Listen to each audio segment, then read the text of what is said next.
Notice ఇదే main entrance. ఇక్కడ నుంచే బస్సులు అన్నీ వెళ్తాయి. ఇక్కడే ఇదే మెయిన్ గుర్తు. ఇది బస్ స్టాప్. ఇక్కడనే ఇది కమాన్ అన్నట్టు. ఇది ఒక చౌరస్తా లాగా ఉంది. ఇక్కడ దిగి ఇక్కడికి లోపట్టుకోవాలి.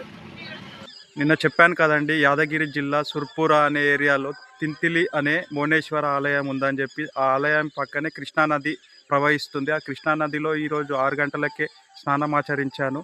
ఇప్పుడు వెళ్ళి దర్శనం చేసుకోవాలి. దర్శనం తర్వాత మీకు కలుస్తాను.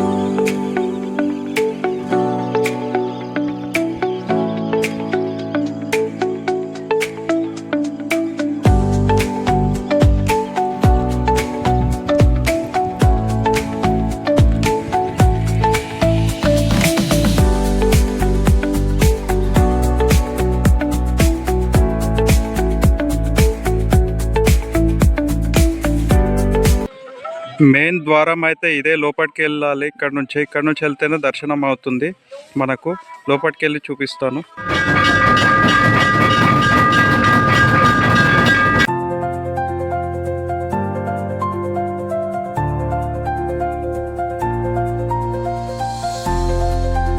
నోటీస్ ఇప్పుడే దర్శనం అయితే చేసుకొని వచ్చేసాను. ఇక్కడైతే ఒక డివైన్ విబ్ ఉంది. ఇక్కడ హిందూ ముస్లిం ఒకటే అనే భావంతోనే ఉంటారు. ఎందుకంటే తెలుగు వాళ్ళు మోనేశ్వర అని మొక్కుతారు. ఇక్కడ ముస్లిం వాళ్ళు వచ్చేసి మొయినుద్దీన్ అని మొక్కుతారు. ఈ జగద్గురు మోనేశ్వర అనే వాళ్ళు 17th సెంచరీలో హిందూ ముస్లిం ఒకటే అనే భావాన్ని ప్రజలకు తీసుకెళ్లారు. ఆ ప్రతీకతోనే ఇక్కడ అన్నీ ముందుకెళ్తూ ఉన్నాయి.